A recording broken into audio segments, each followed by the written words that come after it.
नमस्ते दोस्तों, स्वागत है आपका द बोर्ड स्टडी में। दीपक विश्वकर्मा। तो जैसा कि हमारा 17 एक्सरसाइज चल रही है, उसके कुछ लास्ट के सवाल बच्चे कर लेते हैं ख़त्म।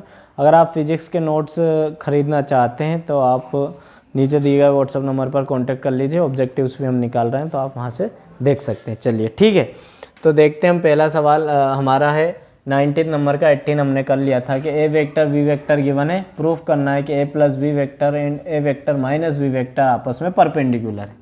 ठीक है, तो कंडीशन लगा देंगे। सबसे पहले A vector plus B vector find out करते हैं और A vector minus B vector find out करते हैं। सॉल्व लिखेंगे तो सबसे पहले हमें फाइंड आउट करना है ए वेक्टर प्लस बी वेक्टर। तो ए वेक्टर गिवन है हमें क्या है, देख लो यहाँ से वैल्यू 5i कैप माइनस जे कैप माइनस 3k कैप। उसी तरह प्लस का साइन लगा के बी वेक्टर लिख दो, क्योंकि प्लस है इसलिए ब्रैकेट लगाने की ज़रूरत नहीं पड़ेगी हमें। -5k cap. ठीक है, यहाँ देखो 5i cap I cap 6i cap minus J cap plus 3j cap plus का 2j cap minus 3k cap minus 5k cap minus K 8k cap. ये A vector plus B vector आ गया। इसी तरह A vector minus B vector find out कर लो। सो ए vector की value क्या आ जाएगी हमारे पास, 5i कैप माइनस जे cap minus 3k cap. Minus का साइन है इसलिए ब्रैकेट लगाएंगे, फिर बी वेक्टर लिखेंगे क्या है, i cap plus 3j cap minus 5k cap. ठीक, तो हो जाएगा 5i कैप माइनस जे cap minus 3k cap. Minus के अंदर मल्टीप्लाई कराओ, माइनस का i कैप माइनस का 3j cap minus minus plus के 5k कैप हो जाएगा। अब सोल्व कर दो, 5i cap minus i cap तो 4i कैप हो जाएगा, माइनस जे माइनस 3j तो माइनस का 4j कैप हो जाएगा, माइनस 3k प्लस का 5k तो प्लस का 2k कैप हो जाएगा। ये हमारा A vector minus B vector find कर लिया। अब हमें क्या बताना है कि जो ए प्लस बी वेक्टर है और ए माइनस बी वेक्टर है आपस में परपेंडिकुलर है। तो लिख देंगे if a vector plus B vector perpendicular है किसके, a vector minus B vector के, देन क्या होना चाहिए, इन दोनों का डॉट प्रोडक्ट 0 होना चाहिए। बस हमें पहले से ही पता है कंडीशन कि भाई इन दोनों का डॉट प्रोडक्ट क्या होगा, 0 होगा। तो दोनों ये माइनस है, सॉरी माइनस बी वेक्टर बराबर क्या होना चाहिए, 0। हमारे पास है दोनों की वैल्यूज़ हैं, रख दें यहाँ पर। चलो रख देते हैं। तो इन्हें नाम दे दो इक्वेशन 1, इसे नाम दे दो इक्वेशन 2। बाय इक्वेशन 1 एंड 2 दोनों सेकेंड बोलेंगे सर। चलो, तो ए वेक्टर प्लस बी वेक्टर की जगह क्या रख दूँ मैं, 6i cap plus 2j cap minus 8k cap. Dot लगा के ए वेक्टर माइनस बी वेक्टर की जगह क्या रख देता हूँ, 4i cap minus 4j cap और प्लस के 2k कैप बराबर 0 कर दें प्रोडक्ट। तो हम जानते हैं कि सेम का सेम वाले के साथ कर दो। आई कैप का कोफिशिएंट 6, आई कैप का 4 है, 6 4 जा 24। इधर जे का जे वाले के साथ तो माइनस का 8, के का के वाले के साथ तो माइनस का 8 2 जा 16 इक्वल टू 0। देखो 8 6 24 और 24 से 24 मर गए, आ गया 0। हेंस प्रूफ लिख देंगे, hence it is prove that it is proved that a vector plus b vector is perpendicular to a vector minus b vector। ठीक, चलिए अगला सवाल करेंगे। आप ले लीजिए स्क्रीनशॉट। ठीक है, तो आपका जैसा भी एक्सपीरियंस रहा हो क्लास का वही कमेंट बॉक्स में ज़रूर लिख के जाया करो, है ना। चलिए अगला सवाल देखेंगे, ले लो स्क्रीनशॉट आप लोग।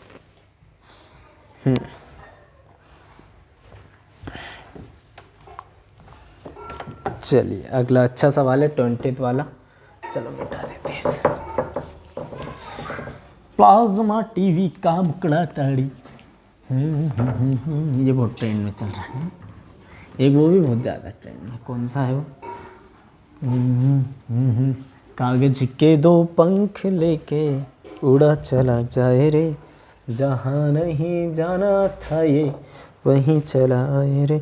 हमें दिया हुआ है कि अगर A cap and B cap are 2 unit vectors, क्या है ये, कैप लगी हुई है समझे आना यूनिट वेक्टर्स। अब यूनिट वेक्टर्स का मतलब क्या हो गया, तो यूनिट वेक्टर का मतलब ये हो गया कि भाई इस ए कैप का मोड होगा और इस बी कैप का मोड होगा, वो दोनों 1 होंगे, इनका मैग्नीट्यूड 1 होगा। इतनी बात हमने समझ ली, ठीक है। एंड दो वेक्टर्स दिए गए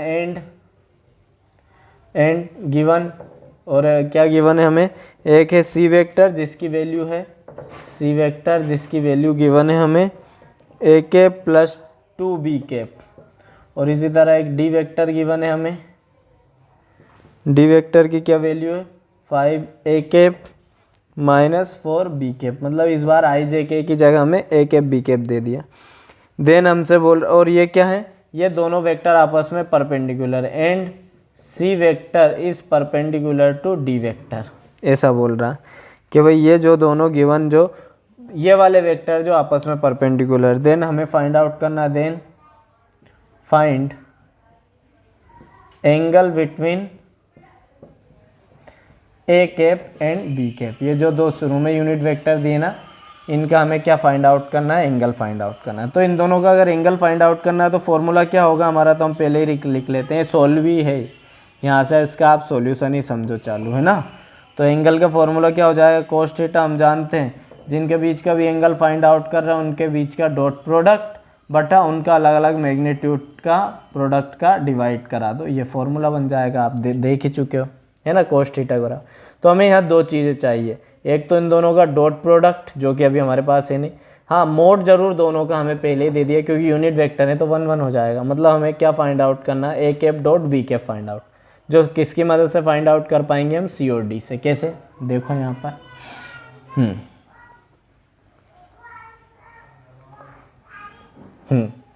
चलो देखो यहाँ पर हमारे पास क्या दिया हुआ है, सी और डी वेक्टर आपस में परपेंडिकुलर, तो लिख देंगे if c vector is perpendicular to d vector then क्या होना चाहिए, c vector dot d vector दोनों का डॉट प्रोडक्ट 0 होना चाहिए। इसका हम फायदा उठाएंगे। तो देखो इसे नाम दे दो इक्वेशन 1, इसे दे दो इक्वेशन 2, तो लिख देंगे बाय इक्वेशन 1 एंड 2 क्या कर दें, सी कैप की जगह क्या वैल्यू रखें, सी वेक्टर की जगह ए कैप प्लस 2 बी कैप, है ना। डी वेक्टर की जगह क्या वैल्यू रखें, 5 A cap minus 4 B cap बराबर 0। अब यहाँ डॉट प्रोडक्ट करते समय यहाँ ध्यान रखना, इनने ये तो दे रखा है कि ए वेक्टर और बी वेक्टर दो यूनिट वेक्टर है, पर ये आपस में परपेंडिकुलर नहीं है, ये कुछ इनके बीच और कुछ एंगल है, इसलिए इनका सेम का वेक्टर जैसे हम आई का 1 कर देते थे और डिफरेंट का 0 कर देते थे, वैसा नहीं होगा। यहाँ इस बात का ध्यान रखना है क्योंकि यह आपस में परपेंडिकुलर नहीं है, इनके बीच का तो एंगल हमें फाइंड आउट करना है जो बाद में पता लगेगा, है ना। इस बात का विशेष ध्यान रखना, इसलिए नॉर्मल मल्टीप्लाई कराएंगे, ए कैप का 5 ए कैप में कराएंगे तो 5 A cap dot A cap plus A cap का माइनस 4 में कराएंगे तो माइनस का 4 A cap dot B cap, फिर 2b का इसमें कराएंगे तो प्लस का 5 2 जा 10 ए कैप डॉट बी कैप, है ना। उसी तरह 2b कैप का माइनस 4b कैप में कराएंगे तो माइनस का 8 b cap dot B cap equal to 0 हो गया, है ना।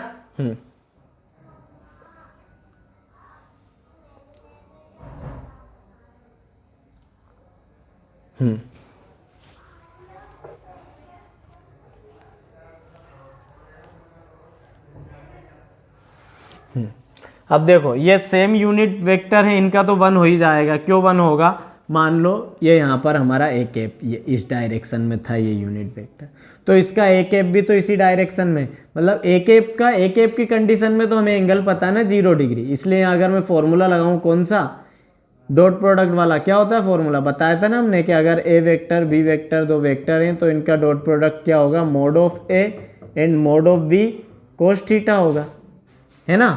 तो उसी तरह ए कैप का ए कैप में करवाऊँ तो यहाँ भी ए कैप यहाँ भी ए कैप बराबर ये हो जाएगा मोड ऑफ ए कैप कोस। अब देखो इसी का इसमें करवा रहे हैं इसलिए एंगल कितना, इस कंडीशन में तो 0 डिग्री, तो ये तो हो जाएगा मोड ऑफ ए कैप 1, क्योंकि हमें वैल्यू पता ही है इनके मोड की, यूनिट वेक्टर है, कोस 0 का मान 1 इसलिए 1। इसलिए सेम वाली कंडीशन में तो 1 हो जाएगा, लेकिन डिफरेंट वाली कंडीशन में 0 नहीं होगा, है ना, याद रखना। क्योंकि सेम वाली में तो हमें पता ए कैप पर ही है इसलिए 0 डिग्री एंगल, डिफरेंट में हमें ए और बी के बीच का एंगल ही नहीं पता है ना। तो देखना हो जाएगा 5 × 1, इसलिए कन्फ्यूजन दूर कर दिया मैंने।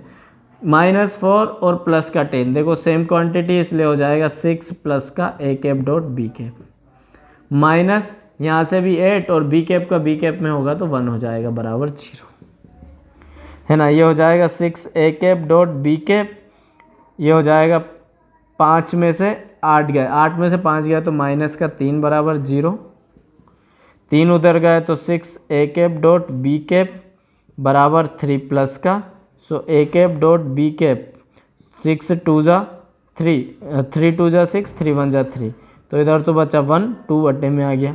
तो देखो a cap dot b cap कितना आ गया हमारे पास 1/2, यही हमें चाहिए था। तो यहाँ लिख देते हैं, इसे इक्वेशन 3 बोल दो, बाय इक्वेशन 3, है ना। सवाल थोड़ा लेंथी जा रहा है पर समझने वाला अच्छा सवाल है। इक्वेशन नंबर 3, तो कोस थीटा बराबर क्या हो जाएगा, ये देखो हमें चाहिए था mode a cap dot b cap, कितनी वैल्यू आ गई 1/2, तो ऊपर तो आ जाएगा 1/2, नीचे मोड ऑफ a कैप पे ऑलरेडी पता है दोनों की वैल्यू 1 1 है क्योंकि यूनिट वेक्टर्स है, तो नीचे 1 × 1, खैर 1 से तो कोई फर्क नहीं पड़ेगा। कोस थीटा बराबर आ जाएगा 1/2। अच्छा 1/2 वैल्यू कहाँ होती है कोस थीटा की, तो 1/2 वैल्यू होती है कोस 60 पर, है ना, कोस 60 पर। तो कोस थीटा बराबर इसे मैं लिख सकता हूँ कोस 60 डिग्री, कोस से कोस मर गया, थीटा का मान आ गया 60 डिग्री, ये एंगल चाहिए था। ये है इस ए कैप और बी कैप के बीच का एंगल जो हमें फाइंड आउट करना था, है ना। ये आंसर है आपका। इसे आप π/3 भी लिख सकते हो कोस 60 डिग्री को, मतलब 60 डिग्री को π/3 रेडियन फॉर्म में, तो ये आंसर हो जाएगा, कोई दिक्कत नहीं। ले लीजिए स्क्रीनशॉट, है ना। चलिए अगला सवाल करेंगे, आप लोग स्क्रीनशॉट ले लो।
चलिए 20वां वाली मत करना, ठीक है, नहीं 20वां तो मैंने करवा दिया, 21वां वाली मत करना, 21वां नहीं करना है ना, नोट सो इम्पोर्टेंट,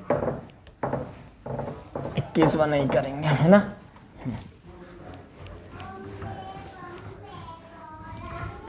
21वां नहीं करेंगे, 22वां बता देता हूँ मैं, है ना, छोड़ छोड़ के करेंगे सवाल क्योंकि टाइम नहीं इतना, आप लोग कहाँ तक करें। वैसे अपन ने कर लिया है, एग्ज़ाम में इन्हीं में से ही पूछा जाएगा, फिर भी अब हमारे पास टाइम है अभी 30 मिनट की वीडियो तो हमें बनानी है, इसे कंप्लीट कर देते हैं।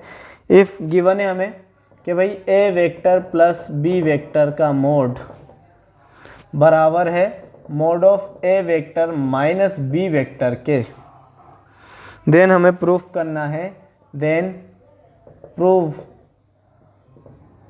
क्या प्रूफ करना है कि mod of A vector plus B vector is perpendicular to mod of A vector minus B vector के, नहीं, देन हमें प्रूफ करना है कि A vector is perpendicular to B vector, ये प्रूफ करना है कि ए जो है बी के परपेंडिकुलर। अगर ये दोनों परपेंडिकुलर है तो हम यहाँ लिख देते हैं if a vector is perpendicular to B vector, a b के लंब है, देन क्या होना चाहिए, बिल्कुल सही सोच रहे हो, ए वेक्टर डॉट बी वेक्टर, दोनों का वेक्टर प्रोडक्ट 0। तो अगर ये वाली एक्सप्रेशन हम ले पाए इस वाले से तो हमें प्रूफ हो जाएगा कि, तो हम इसे लेकर चलेंगे, ये ला देंगे। तो लिख देते हैं सोल्व, क्या गिवन है हमें, given that mod of A vector plus B vector equal to mod of A vector minus B vector given है। स्क्वायरिंग कर देते हैं both side, squaring in both side of equation. तो इधर हो जाएगा a vector plus B vector का square बराबर इधर हो जाएगा a vector minus B vector, है ना। मोड को भले आप ऐसा ब्रैकेट लगा देना क्योंकि स्क्वायर की वैल्यू हमेशा पॉजिटिव आती है, तो मोड लगा दो, स्क्वायर लगा दो, ठीक है। ए प्लस बी का होल स्क्वायर का फॉर्मूला आप जानते हो क्या हो जाता है, ए वेक्टर का स्क्वायर प्लस बी वेक्टर का square plus 2 a vector dot B vector, है ना, बराबर ए माइनस बी का होल स्क्वायर का फॉर्मूला भी आप जानते हो, ए वेक्टर का स्क्वायर प्लस बी वेक्टर का square minus 2 a vector dot B vector, है ना। बराबर में देखो इधर से ए वेक्टर का स्क्वायर ए वेक्टर के स्क्वायर से मर गया, बी वेक्टर का स्क्वायर बी वेक्टर के स्क्वायर से मर गया, है ना। इस वाली चीज को बराबर के इधर ले आओ, तो इधर क्या बचा था, इधर बचा था 2 a vector dot B vector, ये माइनस वाली चीज इधर आई तो प्लस का 2 a vector dot B vector ये बचा, बराबर में क्या बचा 0, 2 और 2 मिलकर होगा 4 A vector dot B vector equal to 0, 4 को 0 में कूदा दो तो फाइनली क्या गया A vector dot B vector equal to 0, यही हमें प्रूफ करना था। तो लिख देंगे hence A vector is perpendicular to B vector, क्योंकि ये कंडीशन सेटिस्फाई हो रही है। ठीक है, ले लीजिए स्क्रीनशॉट, हम अगला सवाल देखते हैं फिर। ठीक है, 23वां सवाल कर रहे हैं हम। हमें दिया हुआ if a vector and b vector are mutually perpendicular, ये क्या है, ए वेक्टर बी वेक्टर आपस में परपेंडिकुलर है दिया हुआ, अगर ऐसा है देन तो ए वेक्टर डॉट बी वेक्टर की वैल्यू क्या होनी चाहिए, 0 होनी चाहिए, तभी तो ये एक दूसरे के परपेंडिकुलर, ये गिवन है, उससे हम ये कंडीशन समझ गए। उसके बाद हमसे बोल रहा है then prove that, then prove, क्या प्रूफ करना है हमें कि mod of A vector plus B vector का जो स्क्वायर है होल का स्क्वायर वो बराबर होना चाहिए मोड ऑफ ए स्क्वायर के plus mod of b square के, है ना। तो बता देते हैं, इसमें से LHS ले लेते हैं, टेकिंग LHS लेने पर तो क्या हो जाएगा, mod of A vector plus B vector का स्क्वायर, इसका स्क्वायर खोल दो तो कैसे खुलेगा, मोड ऑफ ए का स्क्वायर हो जाएगा plus mod of B vector का स्क्वायर हो जाएगा plus 2 a vector dot B vector हो जाएगा, है ना, ऐसे ही खुलेगा ना होल स्क्वायर का फॉर्म। और हमें तो कंडीशन दी हुई है, यहाँ लिख देंगे if a vector is perpendicular to B vector, जो कि गिवन है, then that implies a vector dot B vector कितना होना चाहिए, 0 होना चाहिए, रख दो। तो ए वेक्टर डॉट बी वेक्टर की जगह 0 रखूंगा तो फाइनली क्या मिल जाएगा, मोड ऑफ ए वेक्टर का mod of A vector square plus mod of B vector square, यही हमें प्रूफ करना था। हेंस प्रूफ, छोटी सी कहानी थी।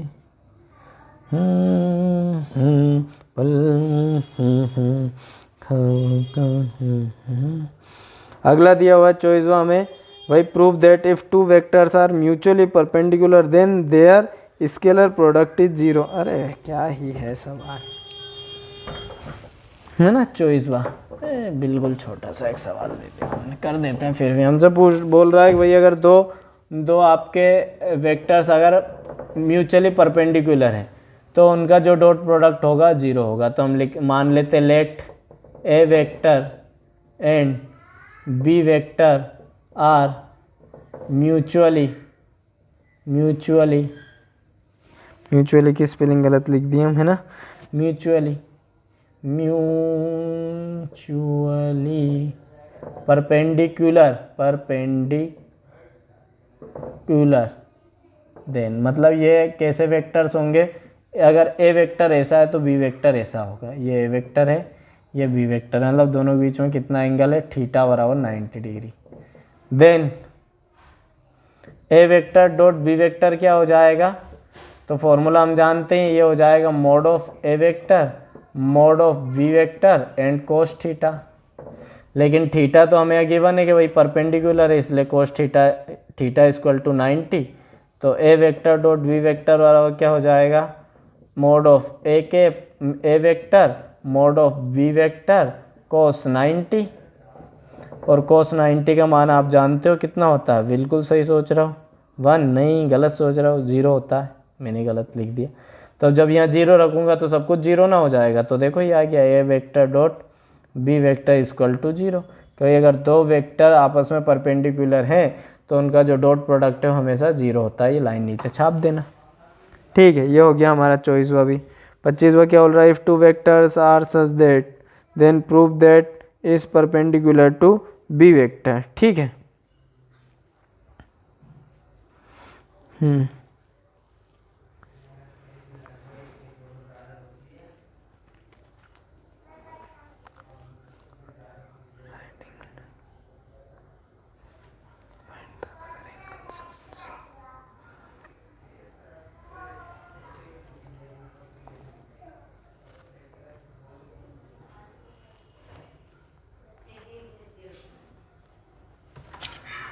ठीक है, 25वां 26वां भी देख ही लो, छोटे छोटे से सवाल है।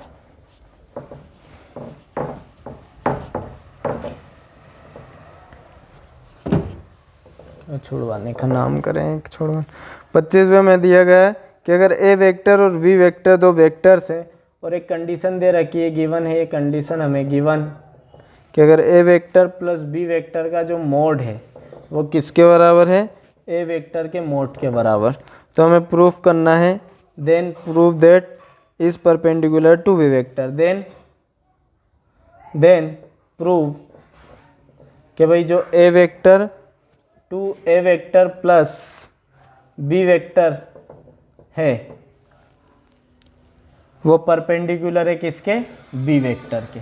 ऐसा हमें प्रूफ करना है कि भाई ये जो है वो इसके परपेंडिकुलर। अगर ये वाला मामला इसके परपेंडिकुलर हुआ तो हम लिख सकते हैं हेंस।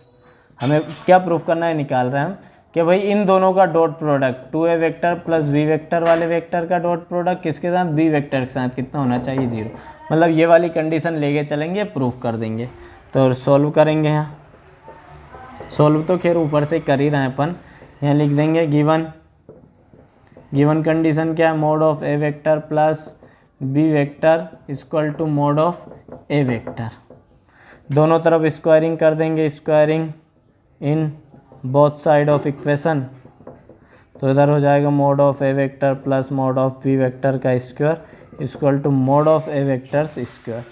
ए प्लस बी का होल स्क्वायर खोलूँगा तो मोड ऑफ ए का square plus mod of B का square plus 2a vector mod of B vector equal to क्या हो जाएगा, बराबर में ये चल ही रहा है हमारे, है ना।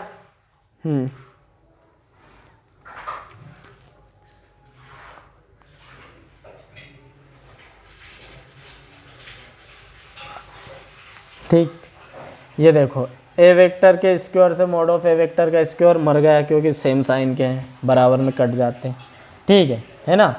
इस वाले को मैं आगे लिख देता हूँ 2a vector dot B vector, बिना मोड के भी लिख सकते हैं, हमने पॉजिटिव वैल्यू निकाल ली इस वजह से, प्लस फिर बाद में इस बी वेक्टर के स्क्वायर को 2 बार लिख दूँ, b vector dot B vector लिख सकता हूँ। बराबर में क्या बच रहा है, 0, है ना। यहाँ देखो दोनों में से क्या कॉमन निकाल दूँ, बी वेक्टर कॉमन निकाल दूँ तो अंदर क्या बच जाएगा, 2a वेक्टर, यहाँ से बी वेक्टर गया, यहाँ से बी वेक्टर गया, प्लस का बी वेक्टर, और जो बी वेक्टर कॉमन निकाला हूँ यहाँ लगा दो, बराबर में क्या बच रहा है, 0। और देखो हमें यही प्रूफ करना था, ये देखो ये कंडीशन है ना। तो लिख देंगे हेंस कि भाई ये कंडीशन प्रूव हो रही परपेंडिकुलर की, इसलिए 2a vector plus B vector perpendicular है बी वेक्टर के। यही हमें प्रूफ करना था। ठीक है, चलिए इस एक्सरसाइज का लास्ट सवाल करते हैं। और जैसे कि परंपरा अरविंद त्रिपाठी की, लास्ट सवाल थोड़ा सा लेंदी दे देते हैं, वो घुमा हुआ पर सरल सा कर लेते हैं ना। ले लो आप लोग स्क्रीनशॉट। चलिए अगला सवाल देखें।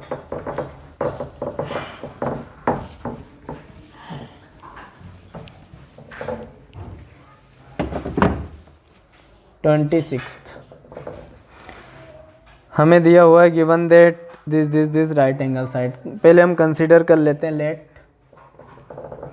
ए वेक्टर इक्वल टू हम मान लेते हैं 2i कैप माइनस जे कैप प्लस के कैप। हमने उन वेक्टर्स को एक नाम दे दिया, बेचारों का घर नाम नहीं था, बेनाम टेल रहे थे। दूसरा है i cap minus 3j cap minus 5k cap.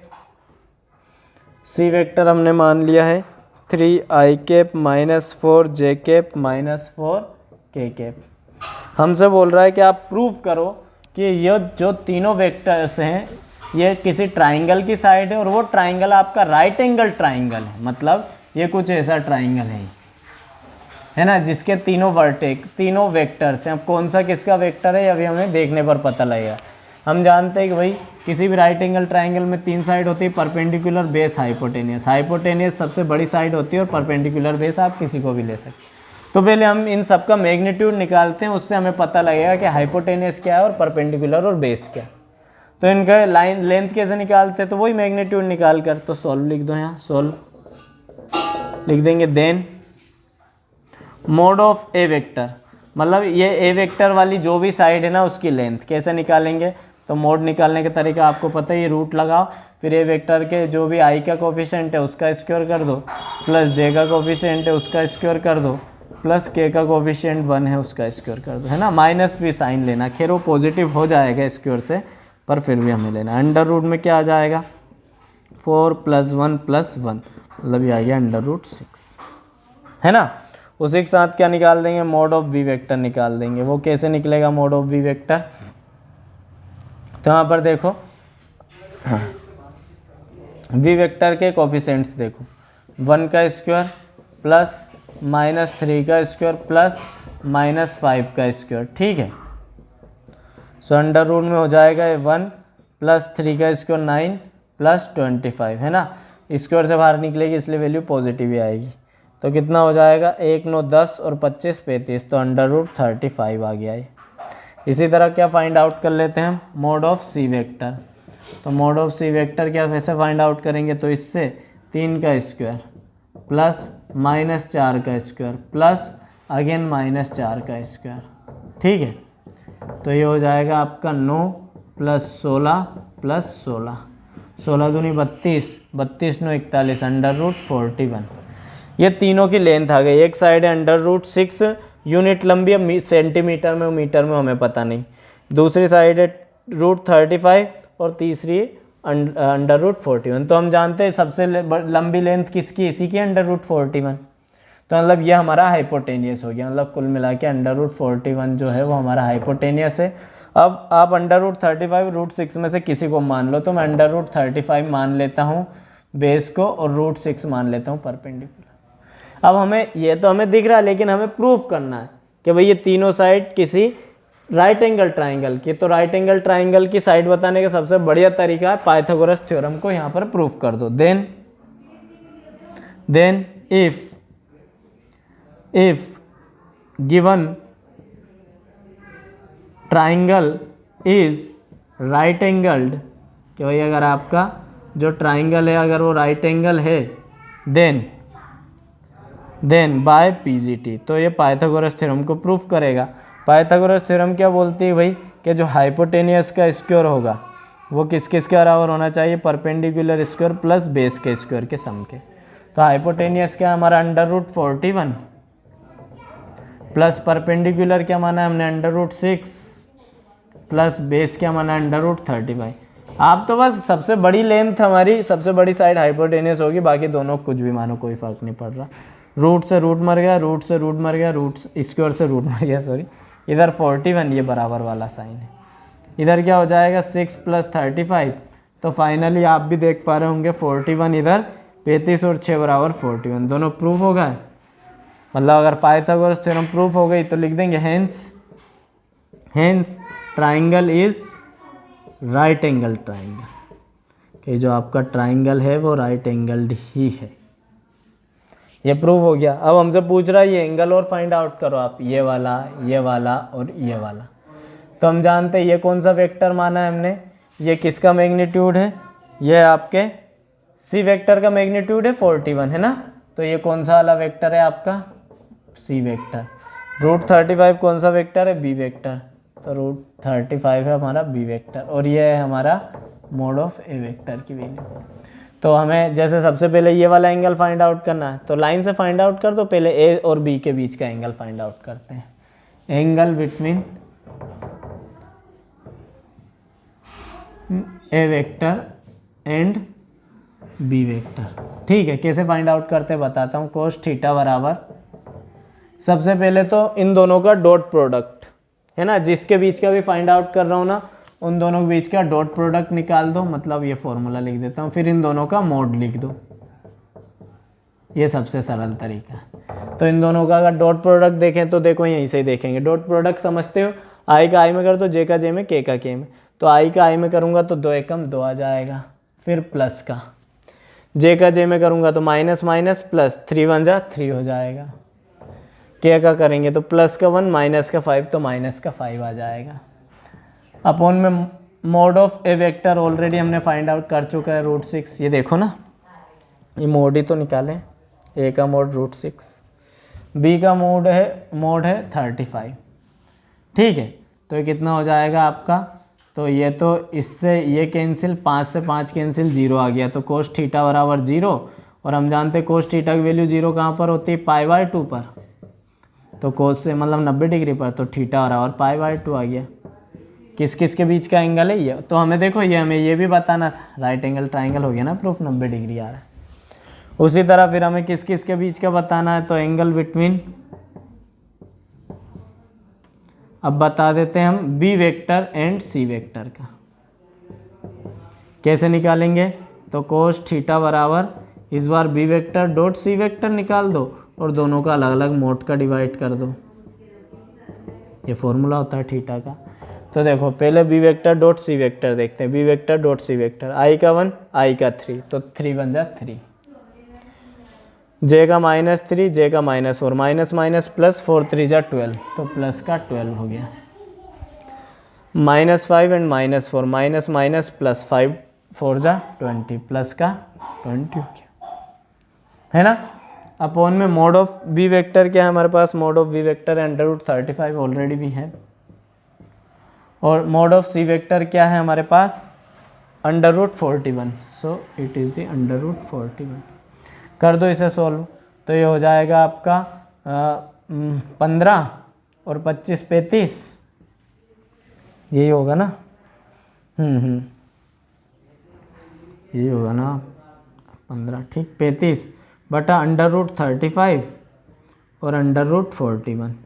थोड़ा सा इसे सॉल्व करते तो इस 35 को 2 बार लिख दूँ, √35 लिख सकता हूँ, कच्चा कच्चा पक्का हो जाएगा, नीचे √35 √41 चल रहा है, इससे ये कैंसिल, ठीक है ना। तो आपका कोस थीटा बराबर क्या आ जाएगा, तो थीटा बराबर आ जाएगा आपका कोस इनवर्स, दोनों को एक ही रूट में लिख दो, √35 बटे 41, ये आपका दूसरा एंगल आ गया, है ना, दिख तो रहा ना, इतने नीचे तक दिख रहा है, ठीक है।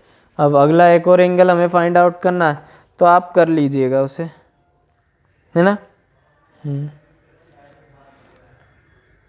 वैसे हम सीधे भी निकाल सकते थे इसका, इस राइट एंगल ट्राइंगल की हेल्प से। देखो मैं बता देता हूँ, तीसरा वाला एंगल बिटवीन, अभी हमने किस किस का, इस ये वाला देख लिया, ये वाला एंगल आ गया आपका, वो ये वाला और बचा, मतलब ए और सी के बीच का एंगल। एक बार आप स्क्रीनशॉट ले लो, मैं बता देता हूँ, यहाँ बता देता हूँ, है ना। देखो डायरेक्ट आ जाएगा, अपन इतनी मेहनत कर रहे हैं वही चीज़। क्या निकालना हमें, angle between b vector and C vector and A vector, c vector and A vector, यही बचा ना ये वाला, है ना। तो क्या ले निकाल रहे हैं हम, कोस थीटा, तो मतलब इस थीटा के रिस्पेक्ट में कोस की वैल्यू निकालनी है। तो अगर ये थीटा है तो ये इसके लिए बेस है, ये इसका हाइपोटेनियस, सामने वाला परपेंडिकुलर, है ना, इस वाले थीटा के लिए। और कोस थीटा बराबर हम जानते हैं बेस अपॉन हाइपोटेनियस होता है, तो इसके लिए बेस क्या है, √6, और इसके लिए हाइपोटेनियस तो यही √14 अपॉन √41। यह आपका दूसरा आंसर आ गया कोस थीटा का डायरेक्ट है। और थीटा की वैल्यू चाहिए तो इसे कर दो कोस इनवर्स, और इसे एक ही रूट में लिख दो, √6 अपॉन 41। ऐसे भी हम कर सकते थे, दोनों एक ही बात है ना, उससे भी कर सकते हो। तो इसी के साथ आपकी एक्सरसाइज खत्म होती है, ठीक है ना। तो जैसा भी आपको लग रहा हो क्लास में मज़ा आ रहा है तो नीचे लिख दो मज़ा आ गया इस टाइप से, और ठीक है। तो मिलते हैं नेक्स्ट क्लास में। मैं God bless you all, Bharat माता की जय, वंदे मातरम। नेक्स्ट एक्सरसाइज कराएंगे उसमें।